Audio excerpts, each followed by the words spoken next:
অবশেষে এই নামাজি ব্যক্তি, রোজাদার ব্যক্তিকে জাহান্নামে নিক্ষেপ করা হবে। আর ওই সমস্ত পাওনাদার ব্যক্তি যাদের আমল নামে অনেক গুনাহ ছিল, তাদের গুনাহগুলোকে এই ব্যক্তিকে দিয়ে তারা যখন গুনাহ থেকে নিষ্পাপ হয়ে যাবে, তারা জান্নাতে চলে যাবে। আওয়াজ করে বলেন সুবহানাল্লাহ। তাহলে নামাজি ব্যক্তি কিভাবে জাহান্নামী হলো সে কথাটাকে আমরা বুঝতে পেরেছি। বলুন তো তার অপরাধ কি ছিল? বান্দার হক নষ্ট করা। বলুন তার অপরাধ কি? বান্দার হক নষ্ট করা। বান্দার হক নষ্ট করার ফলে এই ব্যক্তিকে জাহান্নামে জ্বলতে হয়েছে, সে জাহান্নামী হয়েছে।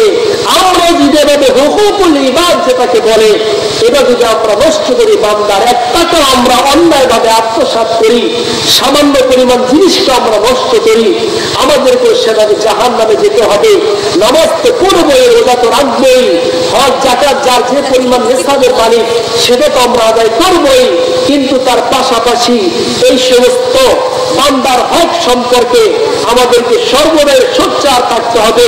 কোন সময় কোন কারণে বান্দার হক নষ্ট হয়ে যায় সেটা যদি আমি না বুঝি, তাহলে আমার অবস্থাও ঠিক তেমনি ভাবে হবে। ঠিক কিনা বলেন?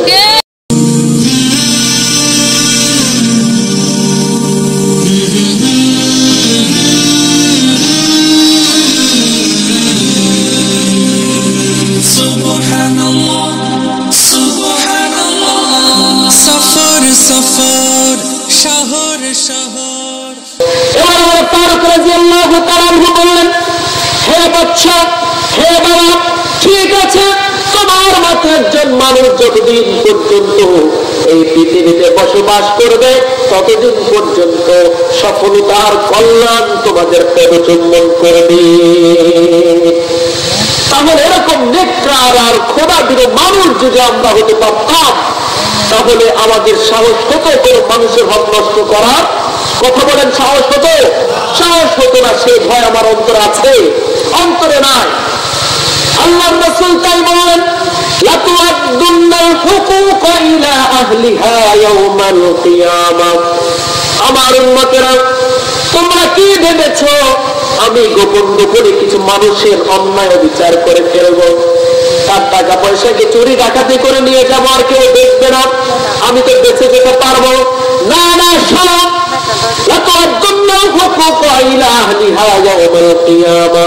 কিয়ামতের দিন, মহাবিপদের দিনে আল্লাহ পাক রব্বুল আলামিন সমস্ত হকদারির হককে আদায় করে দিবেন। কোন হকদারির হক সে বঞ্চিত হবে না। হক যার যতটুকু সে ততটুকুই পাবে। কোন ব্যক্তি অন্যায় অপরাধ করে বেঁচে যেতে পারবে না। যে যতটুকু অন্যায় অপরাধ করবে সে ধরা খেয়ে যাবে, তার হিসাব দিতে হবে, তার শাস্তি মাথায় পেতে নিতে হবে। এমনকি একটি দৃষ্টান্ত দিলেন নবীজি। কেমন দৃষ্টান্ত? নবীজি বললেন, এমনকি একটা শিংওয়ালা বকরি যদি পৃথিবীতে একটা শিংবিহীন বকরিকে ঘুঁটা দেয়, আঘাত করে, তাহলে আল্লাহ পাক রব্বুল আলামিন কিয়ামতের ময়দানে সেই শিংওয়ালা বকরি এবং শিংবিহীন বকরি গরুটাকে জীবিত করবেন, জাগাবেন। তবে দুনিয়াতে যে বকরিটার শিং ছিল, কিয়ামতের ময়দানে সেই বকরিটার শিং থাকবে না, সেই বকরিটার শিংবিহীন হয়ে যাবে। আর দুনিয়াতে বসে যার শিং ছিল না তার শিং গজিয়ে যাবে। এবার সে যার দুনিয়াতে বসে শিং থাকার কারণে আর একটা শিংবিহীন বকরিকে আঘাত করতে পেরেছিল, তাকে ঘুঁটা দিয়েছিল। এরকম আমাদের দেশে আছে না? দেখেন না কখনো ছাগল বকরি গুতাগুতি করে না? তারপরে গরু আর এক গরুকে পেট ফোটা করে ফেলে গুঁটা দিয়ে। কেন? ওটার শিং না, ওটা কিছু করতে পারে না, আর একটা শিং আছে। এই জুলুম অত্যাচারটা কে করলো? গরুতে, বকরিতে। যারা কিছু বুঝে না, যারা কিছু বুঝে না, আল্লাহ তাআলা তাদেরকে তো কিছু বুঝবার মতো জ্ঞান দান করেন নাই। ভালো মন্দ তারা বুঝে। বলেন তো, গরু বললেন যদি আপনি আপনার পাশের খেতে গরুটাকে ছেড়ে দিয়ে পার্শ্ববর্তী খ্যাত চেয়ারম্যান সাহেবের, এটা কিন্তু আমার খ্যাত, এখান থেকে তুই ঘাস খাবি, পাশে কিন্তু চেয়ারম্যানের খ্যাত, যদি এখানে যাস মুখ গ্যাস, তাই কিন্তু 5 বছরের ফাঁসি হবে। আপনি কানটা ধরে বলবেন, ছেড়ে দিবেন, শ্বাস করে ঝাড়া দিয়ে বলবেন না কিছু বুঝি নাই, ঠিক কিনা বলে?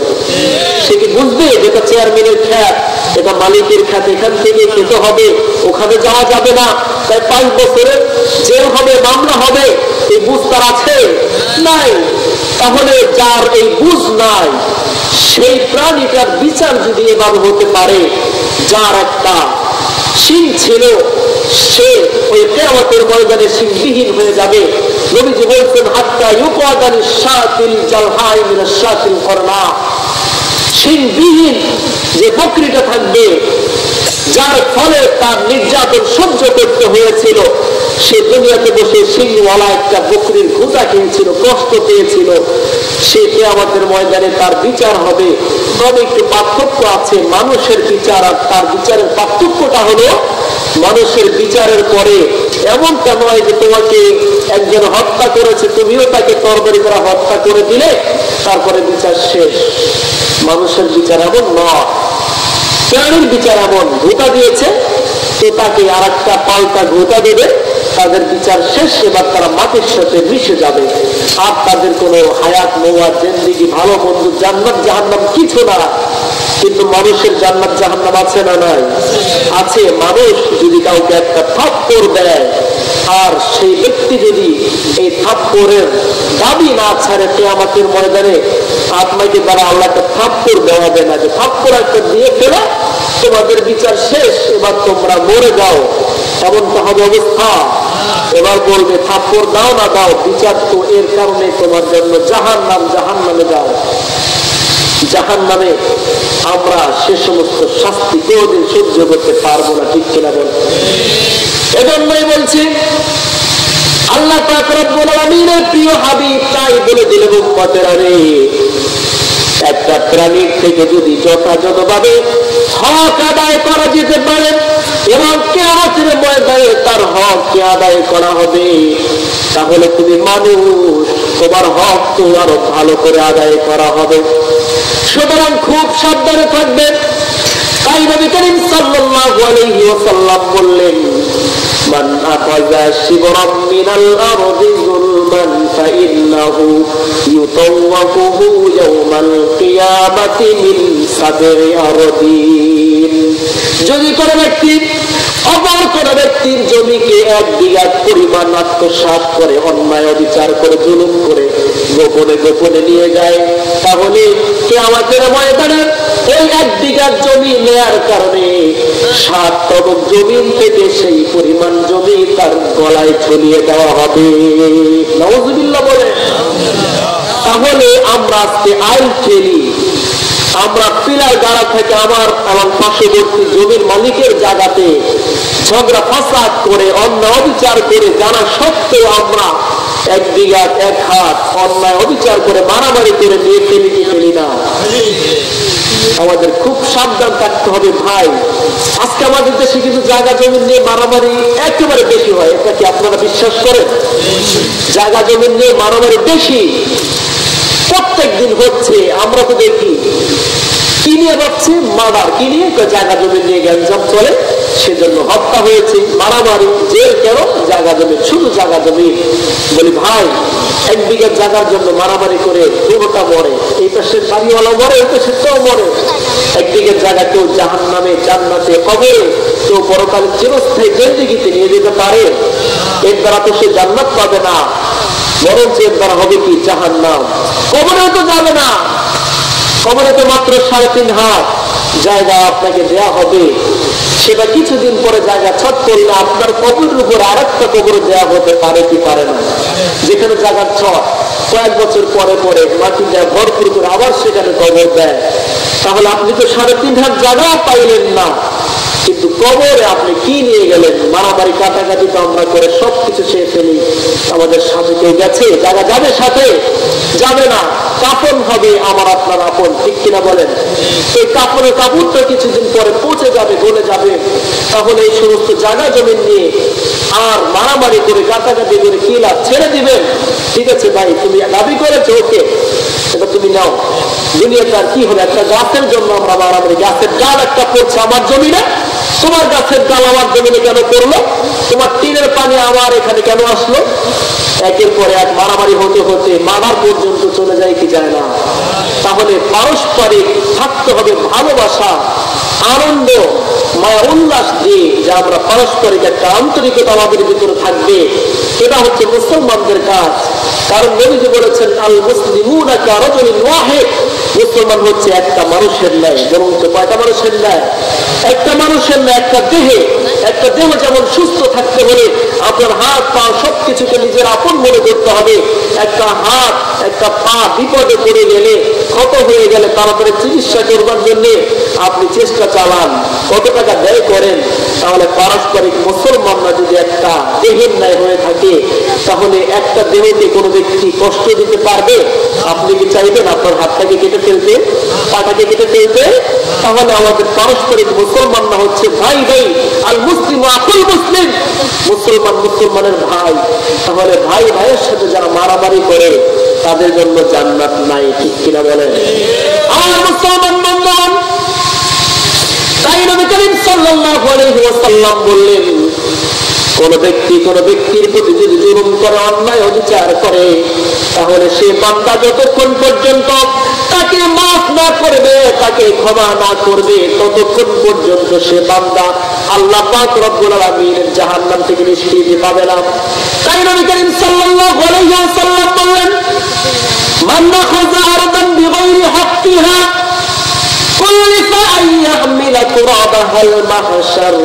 যদি কোন ব্যক্তি অন্য কারো এক বিঘা সামান্য পরিমাণ জায়গা অন্যায় ভাবে আত্মসাৎ করে নেয়, তাহলে কিয়ামতের দিন, হাসরের দিন ওই পরিমাণ জায়গাকে তার মাথায় উঠাবার জন্য বাধ্য করা হবে।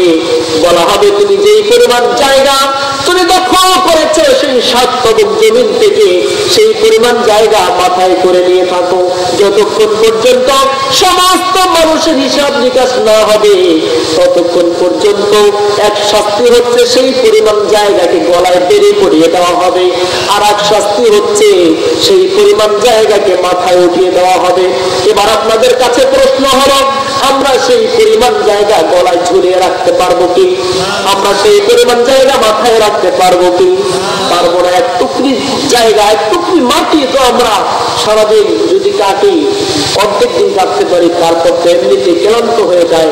তাহলে সামান্য একটু করে মাটি আমরা নিতে পারি না, সেখানে আপনি অন্যায় অবিচার করে কত কাটা, কত জমিন মানুষের নিয়ে গেলেন, সেগুলো মাথায় করে কিভাবে থাকবেন, সেই চিন্তা আমাদের অন্তরে থাকা দরকার আছে না? না, এজন্যই বলছিলাম বান্দার হক অত্যন্ত কঠিন।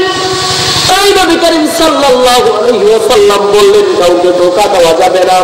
যদি ধোঁকা দেয় তাহলে এটাও হক নষ্ট করা হবে। কিভাবে ধোঁকা? একটা মানুষ যা বিক্রি করবে, বিক্রি করার ক্ষেত্রে যথাযথভাবে তাকে বেচতে হবে এবং বলে দিতে হবে, আমার জিনিস এরকম এবং এটা এত দাম, তাহলে তুমি নিতে পারো। আর আপনি সুন্দর বলে বলে বিক্রি করলেন, তাকে বুঝিয়ে দিলেন, কিন্তু বাড়ি নিয়ে দেখলো যে এটার অবস্থা খারাপ, তাহলে তার অবস্থা অত্যন্ত খারাপ হয়ে যাবে। নবী করিম সাল্লাল্লাহু আলাইহি ওয়াসাল্লাম বোঝাতে গিয়ে বলছেন, হাদিসের ভিতরে আবু হুরায়রা রাদিয়াল্লাহু তাআলা আনহু বলছেন, নবী করিম সাল্লাল্লাহু আলাইহি ওয়াসাল্লাম একবার কোথাও যাচ্ছিলেন, হঠাৎ করে খাবারের একটি স্তূপ দেখতে পেলেন। খাবারের স্তূপ দেখে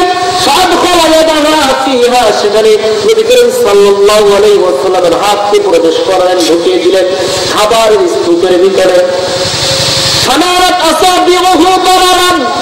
যখন নবী করিম সাল্লাল্লাহু আলাইহি ওয়াসাল্লাম আটা কিংবা ময়দার বস্তার ভিতরে হাত ঢুকিয়ে দিলেন, সেখানে ভিজা পনি অনুভব হয়। তিনি বুঝতে পারলেন যে ভিতরের আটাগুলো ভিজা আছে।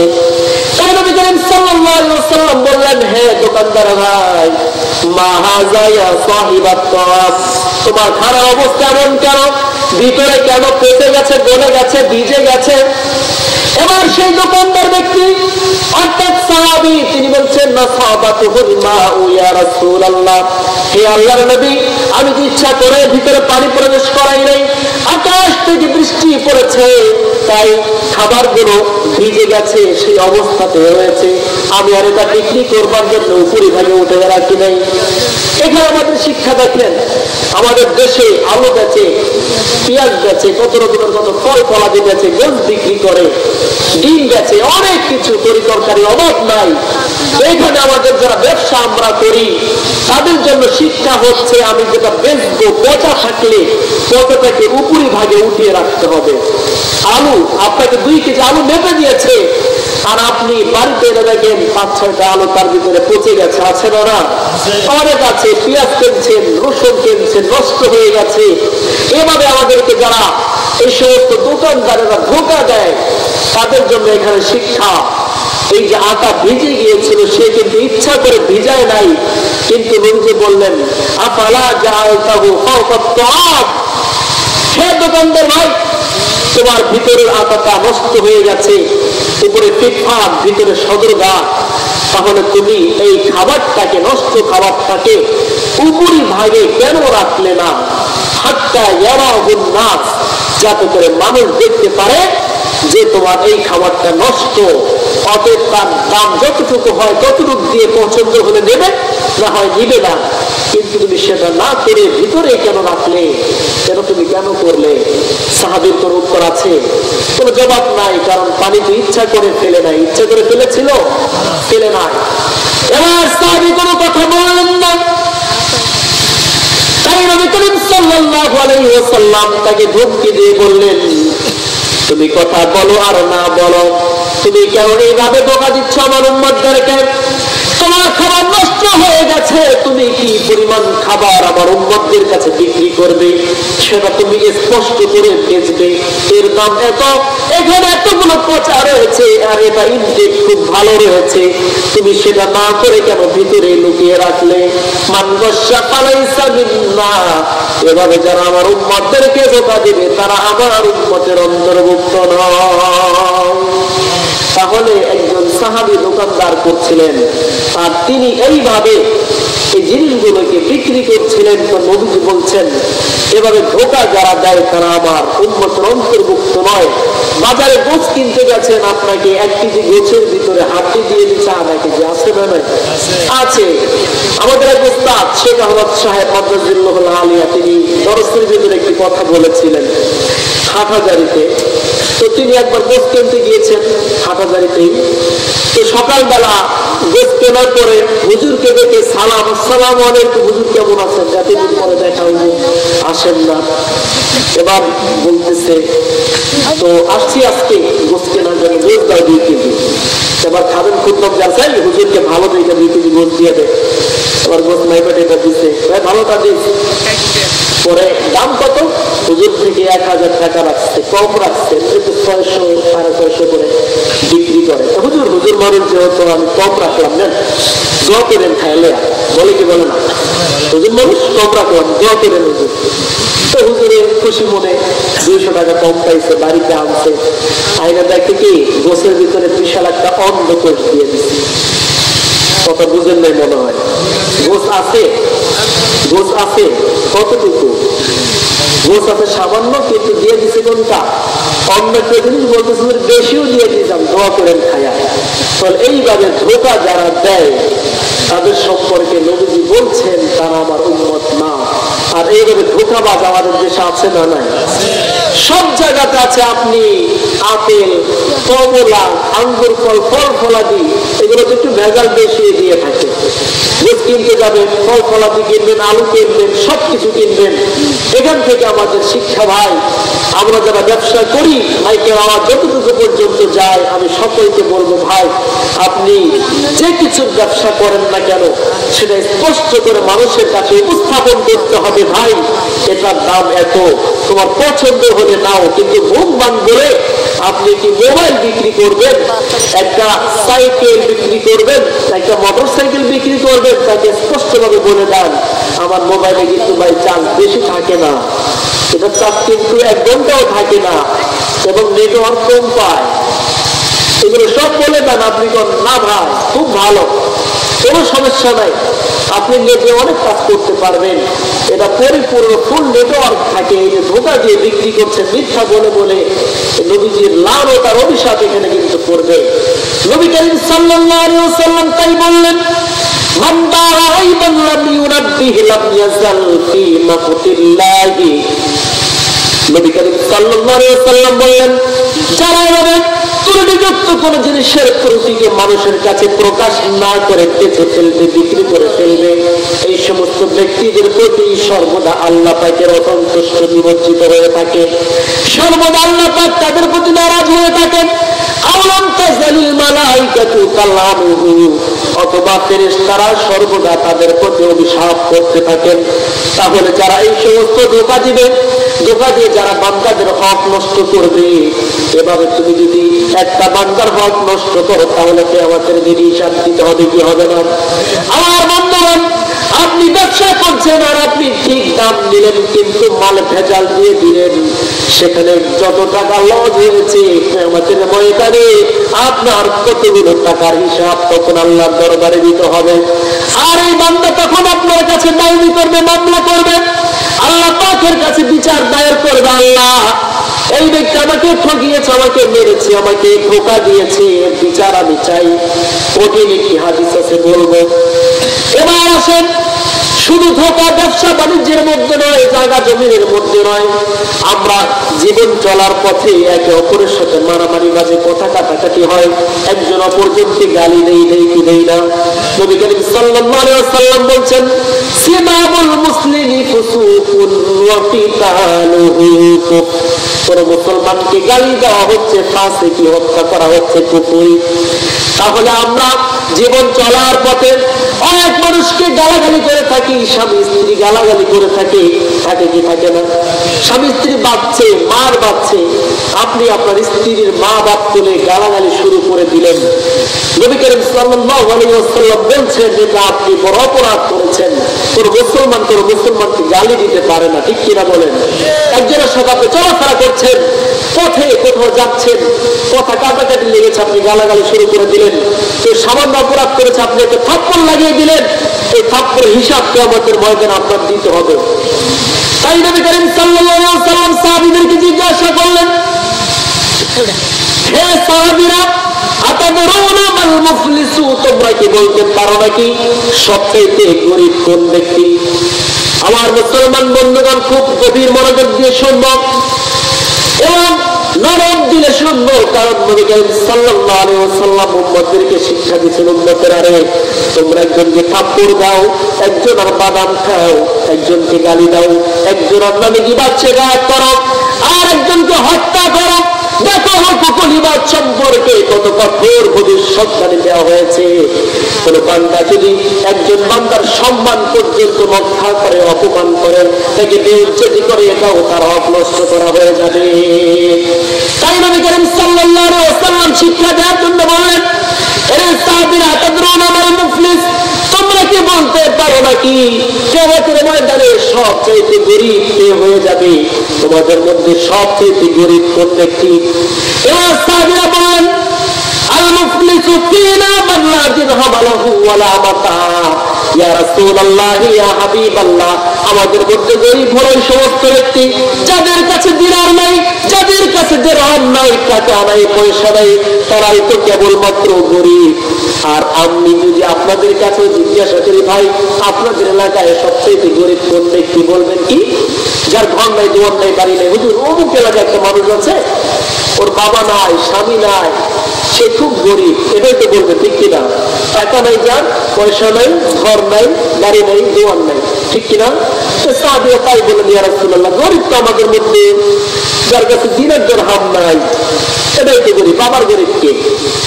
এবার নবী বলেন, ইন্নাল মুফলিসা মিন উম্মতি মান ইয়াতি ইয়াওমাল কিয়ামাতি বিসসালাতিন ওয়া সিয়ামিন ওয়া যাকাত। এবার নবী বললেন, সাহাবীরা, তোমাদের উত্তর সঠিক হয় নাই, কারণ যার কাছে টাকা নাই, যার কাছে পয়সা নাই, সে মূলত গরীব নয়। গরীব কে কে সেটা খুব ভালো করে শুনে রাখো। গরিব হলো এই নামাজি ব্যক্তি, গরিব হলো ওই রোজাদার ব্যক্তি, গরিব হলো ওই যাকাত দেনেওয়ালা ব্যক্তি যে নামাজ পড়ত, রোজা রাখত, যাকাত দিত।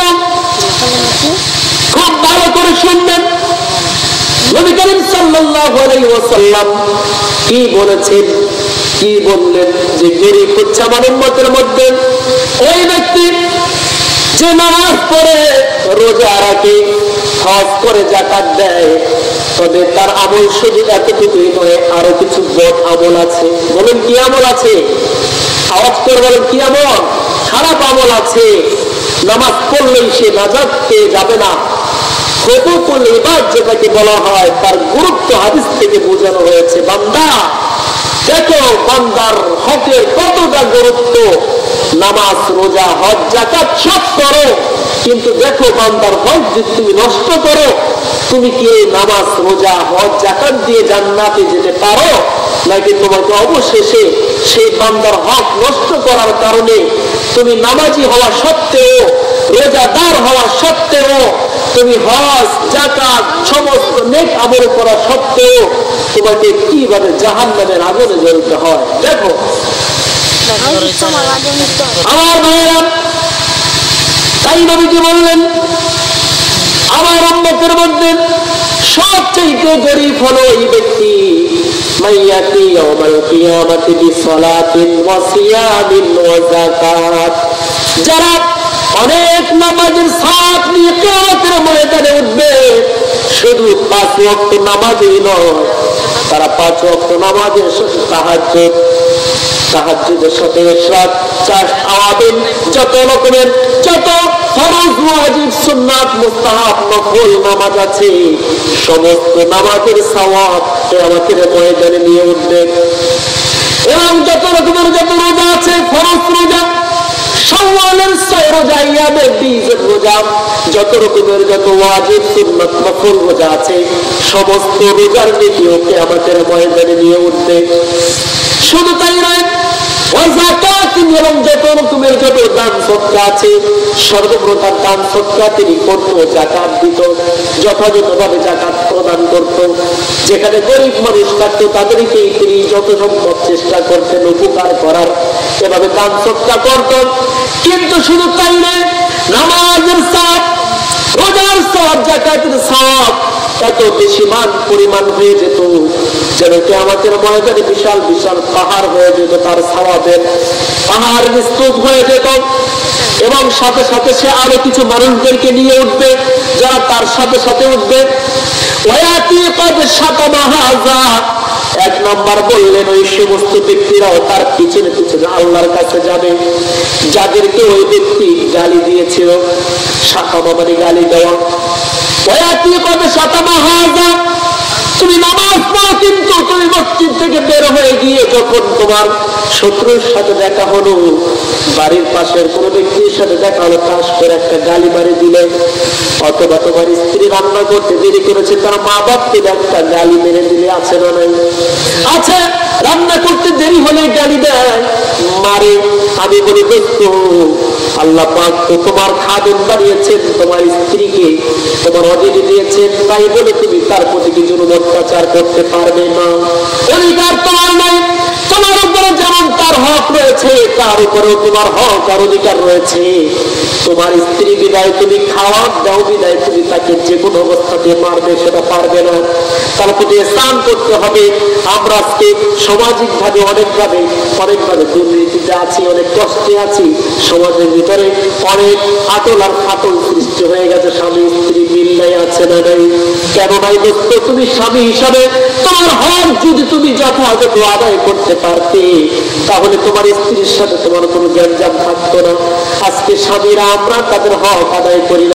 তোমরা যা খাবে তাই তাদেরকে খাওয়াবে। আর আমাদের ভিতরে যদি আমরা লক্ষ্য করি, তাকাই দেখাই, আমরা বিভিন্ন জায়গাতে সকালবেলা হোটেলে গিয়ে নাস্তা করি, মাছলেট, ডিম, আছে না নাই? আর বাড়িতে আছে পানি পান্তা। এরকম অবস্থা আছে না না? স্বামী বাড়িতে থাকে, স্ত্রী কোন অবস্থাতে আছে, আপনার ছেলে মেয়ে খেয়ে আছে, না খেয়ে সে কান্না করছে, খবরও নাই, ওনার পেট ঠিক সব ঠিক আছে না না। এই সমস্ত স্বামী হলে সংসারে তো আউল লাগবেই, ঝামেলা তো লাগবেই, মারামারি তো হবেই। বলে তোমার পেট তো ঠিকই আছে, কিন্তু ছেলেরা যে না খেয়ে কান্না করছে, তুমি তো কিছু দিয়েও গেলে না, তুমি তো খেয়ে আসলে, তাহলে যে যা খাবে আপনার স্ত্রীকে সেই পরিমাণ খাবার দিতে হবে। 2 নম্বরে বললেন, তোমরা যে ধরনের পোশাক পরিধান করবে সেটাও তোমাদের করাতে হবে।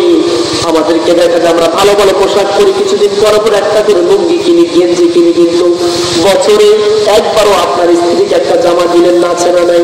একটা কাপড় কিনে দিলেন না। ও 3 বছর আগে দিয়েছিলেন বিয়ার সময়, ওইগুলো এখন আছে। তাহলে আপনি তো খুব ভালো করে বুঝবেন আপনারটা, আপনার স্ত্রীর হক আদায় করছেন, তাহলে ঝামেলা তো লাগবেই। তারপরে বললেন, তোমরা কখনো তাদেরকে প্রহার করবে না। ওরা একটা 2 দিন ওজাহার, তোমরা চেহারায় প্রহার করবে না। যদি চেহারায় প্রহার করো তাহলে তোমাদের অধিকার ছিন্ন করা হবে। কারণ স্ত্রী অন্যায় অপরাধ করলে যদি আপনি তাকে মারেন তাহলে সে অন্যায় অপরাধ থেকে বাঁচবে না, কারণ সে আরো চেহারা হয়ে যাবে। একবার ভুল করলে আপনার চেষ্টা করা দরকার যে আমার স্ত্রী একবার ভুল করেছে, সে তো জীবনে অনেকবার আমার প্রতি ইহসান করেছে, ঠিক কিনা বলেন? কত ইহসান করেছে আপনার প্রতি, তাহলে আপনি আপনার ইহসানগুলো চিন্তা না করে আপনি একটা ভুল করেছে, অথবা তরকারিতে লবণ আসতে হয় নাই, আপনি যে পিটানো শুরু করলেন, এরকম স্বামী আছে না নাই? অনেক আছে সবসময় লাঠির আঘাতে রাখে স্ত্রীকে। এই সমস্ত বদ চরিত্রবান স্বামী যারা, তাদের সম্পর্কে নবীজি ভবিষ্যৎবাণী দিয়েছেন। নিজের স্ত্রীকে যারা গালি দেয়, বা যে সমস্ত স্ত্রীরা স্বামীদেরকে গালি দেয়, শুধু স্বামীদের দোষ বললেই হবে না, স্ত্রীরও অনেক দোষ আছে, ঠিক কিনা বলেন? কিছু আছে সর্বদাই স্বামীকে শুধু ধার উপরে রাখে, বলছি না এটা আমার জন্য, আনলা না কেন, অথচ তার সমর্থ দেখে না যে স্বামী কত টাকা কামাই করে, সে কত টাকা সংসারের পিছনে ব্যয় করছে, তার তালগাছ যেটা দাবি করেছে তার গাছ আমাকে এনে দিতেই হবে, দিতেই হবে। তোর থেকে আনবা না আনবা, তুমি পারবে কি পারবে না সেটা আমার দেখার বিষয় না। এরকম স্ত্রী আছে না নাই? নবী করিম সাল্লাল্লাহু আলাইহি ওয়াসাল্লাম বলেন, স্ত্রীরা এরকম হতে পারবে না, কারণ স্ত্রীরা স্বামীকে সম্মান করবে। কেমন সম্মান করবে? নবীজি বললেন, লাউ আন্না ইমরাতান মিন নিসাই আহলিল জান্নাত, জান্নাতি মহিলাদের সিফাত বয়ান করতে গিয়ে অনেক কথা বলেছেন, মাঝখান থেকে আপনাদেরকে সামান্য একটু বলে যাই। নবী করিম সাল্লাল্লাহু আলাইহি ওয়াসাল্লাম স্ত্রীদেরকে স্বামীদের প্রতি কতটা মনোনিবেশ করবার জন্য বলেছেন। নবী করিম সাল্লাল্লাহু আলাইহি ওয়াসাল্লাম বলেছেন, আমি যদি এই পৃথিবীতে কোনো মানুষকে সিজদা করার অনুমতি দিতাম, তাহলে নারীদেরকে বলে দিতাম তারা যেন তাদের স্বামীর পায়ে সিজদা করে সম্মানার্থে। এটার একটি ঘটনা আছে, নবীজি একবার মুহাজিরিনদের সাথে কোথাও যাচ্ছিলেন, হঠাৎ করে জঙ্গল থেকে একটা উঠে এসে নবী করিম সাল্লাল্লাহু আলাইহি ওয়াসাল্লামের পায়ে সিজদায় লুটিয়ে পড়ল। সাহাবীরা দেখে বললেন, ইয়া রাসূলুল্লাহ, একটা উট যদি আপনাকে সিজদা করতে পারে তাহলে আমরা আপনাকে সিজদা করব, কারণ উট তো আপনার একটা অবুঝ বান্দা বা অবুঝ একটা উম্মত বলা যেতে পারে, কিন্তু আমরা তো আসল উম্মত, আমরা তো মানুষ, আমাদেরকে আল্লাহ পাক ইবাদতের জন্য বলেছেন, উটকে তো বলেন নাই। তার নামাজ নাই, তার রোজা নাই, তার সিজদা নাই, তার রুকু নাই। একটা উট যদি আপনাকে নবী হিসেবে সম্মান করতে পারে, আপনাকে সিজদা করতে পারে, তাহলে আমরা হলাম আপনার প্রিয় উম্মত, আমরা তো অবশ্যই আপনাকে সিজদা করার অধিকার বেশি আছে, আমরাও আপনাকে সিজদা করব। নবীজি বললেন, উবুদু রাব্বাকুম ওয়া আকরিমু আখাকুম, না না, এই পৃথিবীতে কোন মানুষের পায়ে সিজদা করা যাবে না, বরঞ্চ তোমরা তোমাদের রবের ইবাদত করো, তার কুদরতি পায়ে সিজদা করো, এবং তোমরা তোমাদের ভাইয়ের পরস্পরে গিয়ে স্নান করো, অনুগ্রহ করো, তার কাজে সাহায্য সহযোগিতা করো। অবশেষে নবী করিম সাল্লাল্লাহু আলাইহি ওয়াসাল্লাম বললেন, তবে শোনো একটা কথা বলি, সিজদা করবে যখন তোমরা বলেছে একটি কথা বলেই দেই। নবীজি বললেন, লা কুনতু আমুরান লি আহাদান ইয়াসজুদা লি আহাদিন লা মারতুল মাররাতান তাসজুদা লি যাওজিহা, আমি যদি পৃথিবীতে কোন মানুষকে সিজদা করার আদেশ করতাম, অনুমতি দিতাম, তাহলে পৃথিবীর নারী জাতিকে বলে দিতাম, তোমরা সম্মানার্থে তোমাদের স্বামীর পায়ে সিজদা করো। এটা কি বোঝা যায়? স্বামীকে সম্মান করার দরকার আছে না নাই? তাহলে স্ত্রীরা যারা আছে তাদেরকে বলেছে নবীজি, তুমি তো একজন স্ত্রী, তোমার দায়িত্ব হলো এখান থেকে বুঝতে হবে যে নবী করিম সাল্লাল্লাহু আলাইহি ওয়াসাল্লাম বললেন, আমি যদি সিজদার আদেশ করতাম তোমাকে বলতাম তুমি তোমার স্বামীর পায়ে সিজদা করো, কিন্তু যেহেতু দুনিয়াতে আল্লাহ পাক ছাড়া কাউকে সিজদার আদেশ নাই, অনুমতি নাই, এজন্য দিলাম না। তবে এখান থেকে তোমাদের সম্মান বুঝতে হবে যে স্বামীকে কি পরিমাণ সম্মান করতে হবে, ঠিক কিনা বলেন? আমাদের মা বলেন, আমাদের স্ত্রীরা যদি সেগুলো না বুঝে তাহলে আমরা আর কি করবো? তবে বুঝাতে হবে। আপনি মার্কেট করলে বুঝবে, এজন্য তাকে বোঝাতে হবে। তাই নবী করিম সাল্লাল্লাহু আলাইহি ওয়াসাল্লাম বললেন, ওই সমস্ত ব্যক্তিরা উঠবে যাদেরকে সে গালি দিয়েছিল, এবং ওই সমস্ত ব্যক্তিরা উঠবে যাদের নামে মিথ্যা তওবা দিয়েছিল। আমাদের দেশে আছে না, একজন আরেকজনের ব্যাপারে মিথ্যা বলি না, মিথ্যা বলে তাকে চাপিয়ে দিয়ে ওটা করেছে, ওটা নিয়েছে, অমুক কাজ করেছে, অথচ সে করে না, ধারে কাছেও যায় নাই, অথচ একটা মারামারি লেগেছে, মামলা দিয়ে দিলেন, আপনি ইচ্ছা মতন গজ্জ না, অথচ সেই ব্যক্তি মায়ের কাছেও যায় না, আছে না নাই? অথচ সে জেলে হয়ে উপস্থিত 6 মাস 1 বছর দিন যাচ্ছে, আপনার কারণে সে জেলে হয়ে হয়ে দিন কাটাচ্ছে, 2-3 বছর হয়ে গেছে, হিসাব আপনার দিতে হবে, ঠিক কিনা বলেন?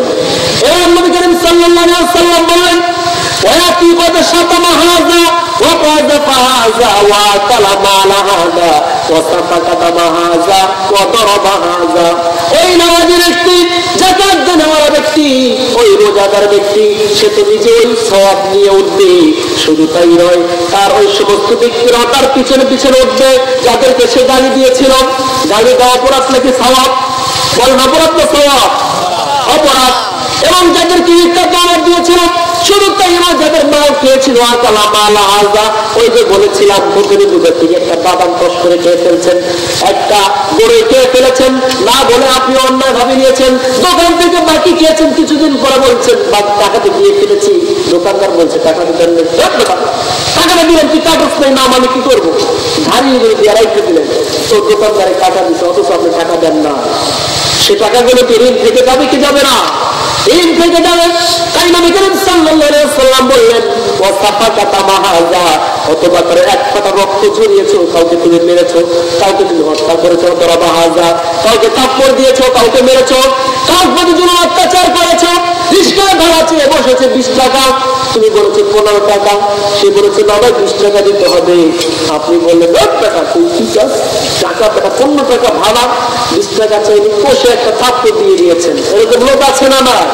অনেকে ক্ষমতা থাকলে তো তার কোনো কথাই নাই, তিনি যখন রাস্তা দিয়ে হাঁটেন আশপাশে কেউ তো থাকতেই পারে না, তার পাওয়ারের খেলায় গরম, শীতকালেও সেখান থেকে গরম বের হয়। এই সমস্ত ব্যক্তিরা তাদের অবস্থা কিরকম হয়ে যাবে, এটা এখান থেকে বুঝতে হবে। আপনি ক্ষমতা পেয়ে, আপনার যৌবনকালের শক্তি আছে বলে আজকে আপনি বৃদ্ধ মানুষের উপরে, বয়স্ক মানুষের উপরে জুলুম অত্যাচার করতে পারেন, কিন্তু কিয়ামতের ময়দানে আপনার হিসাব হবে। ভাইরা, সামান্য সময় আমি আলোচনা করবো, শেষ করে ফেলবো। আপনাদের প্রতি অনুরোধ, আপনারা চলে গেলে তখন ওয়াজ করে কোনো মজা পাবো না, ওয়াজ মুখ থেকে আসবে না। আপনারা যে কয়েকজন মানুষ এখানে আছেন, আপনাদের থেকে একটা ওয়াদা নিতে চাই, যেহেতু আপনারা ওঠাতে আরম্ভ করেছেন, রাত অনেক হয়ে গেছে, অনেক শীত পড়ছে, আমিও বুঝতে পারতেছি, কিন্তু যেহেতু আলোচনা শুরু করেছি, একটু গুছিয়ে গুছিয়ে শেষ করে নেই। আপনারা যে কয়েকজন আছেন শেষ পর্যন্ত থাকবেন তো ইনশাআল্লাহ? সবাই তো ইনশাআল্লাহ যাবেন না, শেষ করে যাবে একসঙ্গে। আমার মুসলমান বন্ধুগণ, তাই নবী করিম সাল্লাল্লাহু আলাইহি ওয়াসাল্লাম বললেন, এই সমস্ত ব্যক্তিরা তখন নামাজি ব্যক্তির সাথে উঠবে, আল্লাহর কাছে মামলা দায়ের করবে, আল্লাহ এই ব্যক্তি আমাকে গালি দিয়েছে, আপনি স্বামী হিসাবে স্ত্রীকে যদি অন্যায়ভাবে গালি দিয়ে থাকেন, সে বলবে আল্লাহ আমার স্বামী আমাকে অন্যায়ভাবে আমার মা বাপ তুলে গালি দিয়েছিল, আমাকে অনেক খারাপ ভাষায় বকাবকি করেছিল, আমি এর বিচার চাই। অমুক ব্যক্তি বলবে আল্লাহ আমার মাল খেয়েছিল, আমার জায়গা দখল করেছিল, আমার টাকা মেরে খেয়েছিল, আল্লাহ এর বিচার চাই, আপনি এই বিচার করেন। আরেকজনে বলবে আমার নামে গীবত করেছে, আরেকজনে বলবে আমার নামে মিথ্যা তওবা দিয়েছে। তখন সমস্ত আসামিরা এবং সমস্ত অপরাধীরা, সমস্ত মাজলুমেরা একত্রিত হয়ে যাবে। এবার সেখানে মামলা দূর করবার জন্য ঘুষের কোনো ব্যবস্থা আছে কিনা? দুনিয়ার মামলার মতো নয়, যে আপনি 10টা খুন করে জেলখানায় গেলেন, সেখানে তো 1 লক্ষ টাকা ছাড়িয়ে আনলেন। আপনি একটা মার্ডার করলেন, 50,000 দিয়ে আপনি ছুটে এসে বললেন, আল্লাহর কাছে কোনো ঘুষের ব্যবস্থা আছে নাকি? সবাই বলেন আছে। সেখানে কোনো ঘুষ চলবে না, কারণ আল্লাহ পাক রব্বুল আলামিন হচ্ছে মাআদিল, আর সেটা হচ্ছে আদালতের ইনসাফের একটি প্রতিষ্ঠান।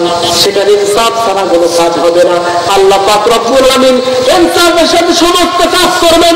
বলেছিলেন একটা শিংবিহীন বকরির হিসাব যদি সেদিন হতে পারে, তার হিসাব যদি আল্লাহ পাক নিতে পারেন, তার হক যদি আরেকজনকে আদায় করিয়ে দিতে পারেন, তাহলে মানুষ তো বকরি তাহলে অবশ্যই তার হক আদায় করিয়ে দিবেন। তাই সমস্ত মানুষগুলো যখন এভাবে তার সামনে আল্লাহর কাছে মামলা দায়ের করবেন, আল্লাহ পাক রব্বুল আলামিন কিভাবে তাদের বিচার করবেন? ফায়ুতাহাদা মিন হাসানাতিহি ওয়া হাযা মিন হাসানাতিহি। এবার ওই নামাজি ব্যক্তির স্তব পরিমাণ পাহাড়ের এই সম্পত্তি, অনেক টাকা পয়সা, অনেক নামাজ রোজার সওয়াব তার সেখানে আছে, এবং পাওনাদার যারা আল্লাহর কাছে মামলা দায়ের করছে, তার টাকা পয়সা দিয়ে মামলা দূর করা হবে না। এবার সে নামাজি ব্যক্তির নামাজের সওয়াব, যাকাত দেওয়ালা ব্যক্তির যাকাতের সওয়াব, হজ করেওয়ালা ব্যক্তির হজের কিছু সওয়াব একজন ব্যক্তিকে দিয়ে ফেলবে। খুব ভালো করে বুঝবেন, আপনি যাদেরকে গালি দিয়েছেন তারা আল্লাহর কাছে যখন মামলা দায়ের করবেন, তখন ওই সমস্ত ব্যক্তিদের হিসাব আল্লাহ পাক কিভাবে করবেন, তাদের বিচার কিভাবে ফয়সালা করে দিবেন, আল্লাহ পাক রব্বুল আলামিন আপনার থেকে নেকি তাকে দিয়ে দিবেন। এভাবে যখন যে গালি দিয়েছে তাকে কিছু নেকি দিয়ে ফেলবেন, আর যে ব্যক্তিকে মারেছে, হত্যা করেছে, অথবা মিথ্যা জিবাদ করেছে, অপবাদ দিয়েছে, তাকে কিছু নেকি দিয়ে দিবেন। এবার একের পর এক যখন মামলা দায়ের করবে, আপনি যার বাদাম খেয়েছিলেন সে দায়ের করবে, আল্লাহ আমার দুনিয়াতে বসে একটা বাদাম খেয়েছিল, যার জায়গা দখল করেছেন বলবে আমার 1 বিঘা জায়গা অন্যায় আত্মসাৎ করে নিয়েছিলেন। আল্লাহ পাক রব্বুল আলামিন সমস্ত পাওনাদারদেরকে তার সেই নামাজ, রোজা, হজ, যাকাতের সওয়াবগুলো তিনি দিতে থাকবেন। কিন্তু যখন থাকতে থাকবেন আর তার নেকি কমতে থাকবে,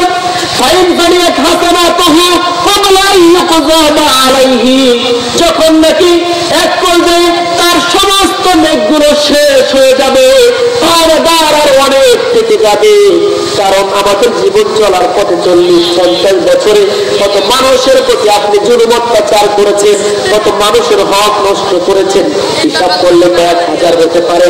আর আপনি যাহা নেকি করেছেন সমস্ত নেকি দিবি তাদেরকে দিয়ে ফেলতে হয়, সেখান থেকে দেখা যাবে অবশেষে আপনার সমস্ত নেকি শেষ হয়ে যাবে এবং পাওনাদার আরো থেকে যাবে। আল্লাহ আমাকে একটা থাপ্পড় দিয়েছিল, আমার বিচার চাই।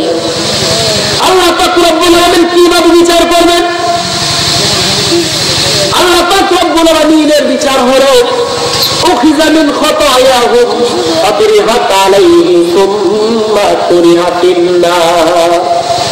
আল্লাহ পাক বিচার করবেন যখন পাওনাদার থেকে যাবে আর সামনে কি শেষ হয়ে যাবে, তখন আল্লাহ পাক ওই পাওনাদারের মাথার গুনাহ, তার আমল নামায় যত গুনাহ আছে সমস্ত গুনাহকে এই নামাজি ব্যক্তির আমল নামায় দিয়ে ফেলবেন। যোগ বিয়োগটা বুঝতে কষ্ট হচ্ছে আপনাদের? বলতে পারেন হুজুর আপনি নামাজি ব্যক্তি, রোজাদার ব্যক্তি, যাকাত দিত সেই ব্যক্তিকে জাহান্নামী বানিয়ে ফেললেন আপনি, এটা বলবেন নাকি আপনারা? আমি বানাই নাই। নবী করিম সাল্লাল্লাহু আলাইহি ওয়াসাল্লাম বলছেন যে নামাজি ব্যক্তি কিভাবে জাহান্নামে যাবে তোমরা দেখো, বুঝো, ঠিক কিনা বলেন? তাই নবী করিম সাল্লাল্লাহু আলাইহি ওয়াসাল্লাম বললেন নামাজি ব্যক্তি, রোজাদার ব্যক্তি, যাকাত দেওয়ালা ব্যক্তি, নেক আমল করেনওয়ালা ব্যক্তি কিভাবে জাহান্নামে হয়ে যায় দেখো, খুব ভালো করে বুঝো। আর তার অপরাধগুলো কি, তার বদ আমলগুলো কি, তোমাদের মধ্যে যদি সেই বদ আমলগুলো থেকে যায় আর তোমরা সেই অবস্থাতে যদি চিরস্থায়ী জিন্দেগির দিকে রওনা হও, তোমাদের অবস্থাও ঠিক তেমনি ভাবে হবে, ঠিক কিনা বলেন? তাই নবী করিম সাল্লাল্লাহু আলাইহি ওয়াসাল্লাম বলেন, হে আমার উম্মতেরা, দেখো কিভাবে নামাজি ব্যক্তি জাহান্নামে হয়ে যায়। সে তো নামাজ পড়তো, রোজা রাখতো এবং অনেক নেক আমল করতো, কিন্তু বদ অভ্যাস গুলো ছিল। আমাদের দেশে আছে দাড়ি পাতা বুড়া মুসল্লি, 5 ওয়াক্ত নামাজ পড়ে, কিন্তু সে গালি আরম্ভ করলে আশপাশে একটাও থাকা যায় না। এরকম কিছু মানুষ আছে না? নাই আছে। সকলকে অনুরোধ করবো, ভাই আমি বৃদ্ধ হই, যুবক হই, আমি পুরুষ হই, আমি নারী হই, আমার মুখ থেকে যদি মুসলমান হয়ে থাকি কোন খারাপ ফাহেসা কথা বের হতে পারে না, ঠিক কিনা বলে? এজন্যই বলছি, তাই নবী করিম সাল্লাল্লাহু আলাইহি ওয়াসাল্লাম বললেন তখন বিচার কিভাবে করবেন? তখন বিচার করবেন ওই ব্যক্তির গুনাহগুলোকে সেই রোজাদার ব্যক্তির মাথায় চাপিয়ে দিবেন। চাপিয়ে দেওয়ার পরে আবার আরেকজন পাওনাদার থেকে যাবে, তার গুনাহগুলোকে এই রোজাদার নামাজীদার ব্যক্তির মাথায় চাপিয়ে দিবেন। অবশেষে দেখা যাবে এই সমস্ত ব্যক্তিদের গুনাহ সব মাফ হয়ে যাবে। আর ওই নামাজী ব্যক্তি রোজাদার ব্যক্তির সমস্ত গুনাহ সব তার আমলনামায় পতিত হয়ে যাবে, তার সওয়াব সব শেষ হয়ে যাবে, তার আমলনামায় একটা সওয়াবও থাকবে না। যখন তার আমলনামায় সওয়াব থাকবে না, তাই নবী করিম সাল্লাল্লাহু আলাইহি ওয়াসাল্লাম বললেন ফাতুরিহা আলাইহি সুম্মা তুরিহা ফিন্নার। অবশেষে এই নামাজী ব্যক্তি রোজাদার ব্যক্তিকে জাহান্নামে নিক্ষেপ করা হবে। আর ওই সমস্ত পাওনাদার ব্যক্তি যাদের আমলনামায় অনেক গুনাহ ছিল, তাদের গুনাহগুলোকে এই ব্যক্তিকে দিয়ে তারা তখন গুনাহ থেকে নিষ্পাপ হয়ে যাবে, তারা জান্নাতে চলে যাবে। আওয়াজ করে বলেন সুবহানাল্লাহ। তাহলে নামাজী ব্যক্তি কিভাবে জাহান্নামী হলো সেই কথাটাকে আমরা বুঝতে পেরেছি। বলুন তো তার অপরাধ কি ছিল? বান্দার হক নষ্ট করা। বলুন তার অপরাধ কি? বান্দার হক নষ্ট করা। বান্দার হক নষ্ট করার ফলে এই ব্যক্তিকে জাহান্নামে জ্বলতে হয়েছে, সে জাহান্নামী হয়েছে। আমরা যদি এভাবে হুকুকুল ইবাদ যেটাকে বলে, এটা যদি আমরা নষ্ট করি, বান্দার এক টাকা আমরা অন্যায়ভাবে আত্মসাৎ করি, সামান্য পরিমাণ জিনিসটা আমরা নষ্ট করি, আমাদেরকে সেটাকে জাহান্নামে যেতে হবে।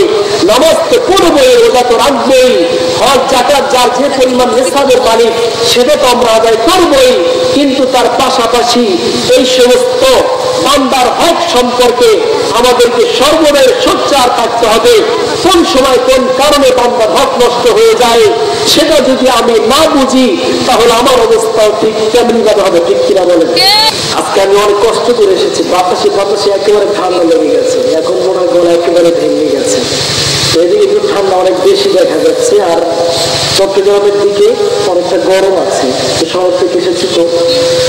যাই হোক, যে কথাগুলো বলেছি আর কিছু কথা বলার ইচ্ছা ছিল, কারণ একটা কথা বুঝাতে হলে মোটামুটি আর অনেক কিছু থাকে, কিন্তু আমি আর বলার জন্য পারছি না। আজকে খুব শরীরটাও খারাপ, এই কারণে আপনাদেরকে এটাই বলতে চাই যে আমি আমার ওয়াজ থেকে যেটা আমি আপনাদেরকে বুঝাতে চাইছি কিংবা চাইব, সেটি হচ্ছে আমার আলোচ্য বিষয় যেটা দেওয়া হয়েছিল বান্দার হক, আর হচ্ছে নেশা। এই নেশাখোর মানুষ কখন হয়? যখন আমরা খারাপ একটা মানুষের সাথে চলাফেরা করি, আমাদের বন্ধু বান্ধব যখন খারাপ হয়ে থাকে, তখন আমরা দিন দিন খারাপ হয়ে যাই। এজন্য আমাদের সেই সমস্ত খারাপ বন্ধু বান্ধব ত্যাগ করতে হবে, তাহলে আমরা এই সমস্ত খারাপ চরিত্র থেকে বাঁচতে পারবো। আর এই সমস্ত চরিত্র সম্পর্কে নবী করিম সাল্লাল্লাহু আলাইহি ওয়াসাল্লাম একটা হাদিসের ভিতরে বলছেন, এই যে প্রথম হাদিসটা বলেছিলাম, 3 প্রকার মানুষকে আল্লাহ পাক রব্বুল আলামিন জান্নাতে যেতে দিবেন না, জান্নাত তাদের জন্য হারাম হয়ে যাবে। এখনো দেওয়া হয়ে যাবে, তাই আপনারা ক্ষতি করবেন না। একটা বলছিলাম যারা মদ পান করবে, 2 নম্বর যারা পিতামাতার সাথে খারাপ ব্যবহার করবে, অবাধ্য সন্তান হবে, পিতামাতাকে সম্মান শ্রদ্ধা করবে না। আর এক প্রকার হচ্ছে যারা দায়ুস। দায়ুসের ব্যাখ্যা সেটি হচ্ছে আপনার পরিবার পরিজনের মধ্যে যদি কোনো অপকর্ম চলে আর আপনি সেটা বাধা দেওয়ার ক্ষমতা থাকা সত্ত্বেও বাধা না দিয়ে তাদেরকে আশ্রয় দেওয়ার প্রস্তাব করেন, তাহলে এটা আপনি হবেন দায়ুস। এজন্য নিজের ছেলে, নিজের মেয়ে, নিজের আত্মীয় স্বজন যারা আছে, নিজের স্ত্রী সহকারে তাদের সবাইকে নামাজের আদেশ করা, পর্দা পুষিত মতন চালানো হচ্ছে আপনার দায়িত্ব। আপনি নামাজ পড়েন কিন্তু আপনার স্ত্রী নামাজ পড়ে না, আপনার বালেগা মেয়েটা নামাজ পড়ে না, তাহলে আপনি কিন্তু দায়িত্বের অন্তর্ভুক্ত হয়ে যাবেন। আপনি গার্জিয়ান, আপনি দায়িত্বশীল ব্যক্তি, আপনার জন্য উচিত হলো আপনি অবশ্যই তাদেরকে ইসলামী শরীয়ত মোতাবেক চালাবেন। নিজের মেয়ে বড় হলে তাকে বোরকা বানিয়ে দেবেন, তাকে পর্দার আদেশ করবেন, পর্দা মতো চালাবেন। আর যদি আপনি সেটা না করে আপনার সন্তান কোথায় যাচ্ছে, কোথায় কার সাথে চলছে, সেটা আপনি লক্ষ্য না করে আপনি ঠিকই 5 ওয়াক্ত নামাজ পড়েন, এই নামাজও আপনাকে জাহান্নামে নিয়ে যাবে। কারণ ছেলেরা তখন কিয়ামতের ময়দানে মামলা দায়ের করবে। এটা কোরআনের ভিতরে আছে, আল্লাহ বলছেন ইয়াওয়াতুকাল্লামু ওয়াজহুহুম ফিল্লাহ ইয়াকুলুনা ইয়া লাইতানা আতা'না আল্লাহ ওয়া আতা'না আর-রাসূলা যখন জাহান্নামী ব্যক্তিদেরকে আল্লাহ রাব্বুল আলামিন চেহারাকে উল্টিয়ে জাহান্নামে নিক্ষেপ করবেন, তখন ওই সমস্ত ব্যক্তি একের পর এক মামলা দায়ের করবে, আফসোস করবে, আতাআল্লাহ ওয়া আতাআর রাসূলা, আমরা যদি আল্লাহ রাসূল অনুসরণ করতাম তাহলে কতই না ভালো হতো। এরপর একের পর এক বলবো, ক্বালু রাব্বানা ইন্না আতানা সাদাতানা ওয়া কুবারানা ফাআদাল্লুনা সাবিলা। হে আল্লাহ, আমরা তো আমাদের নেতার অনুসরণ করেছি, আমাদের গার্জিয়ান মুরব্বী যারা ছিল তাদের অনুসরণ করেছি, তারাই তো আমাদেরকে গোমরাহ করেছে। তাহলে তাদের জন্য কি করবে? রব্বানা আতিহিম বিখাইরিন মিন আযাব। হে আল্লাহ, আপনি তাদেরকে দ্বিগুণ শাস্তি দেন, পিতা মাতাকে দ্বিগুণ শাস্তি দেন, আমার নেতাকে দ্বিগুণ শাস্তি দেন। কেন তারা আমাদেরকে সৎ পথ দেখাইছে না, নামাজের কথা বলছে না, রোজার কথা বলছে না, পর্দার আদেশ করছে না। বিসমিল্লাহির রহমানির রহিম। আসসালামু আলাইকুম রহমতুল্লাহি ওয়া বারাকাতুহু। BS2 ইসলামিক টিভি, যুগের শ্রেষ্ঠ ও হক্কানি ওলামায়ে কেরামদের নতুন নতুন আলোচনা পেতে আমাদের চ্যানেলটি এখনই সাবস্ক্রাইব করুন এবং আমাদের সাথেই থাকুন।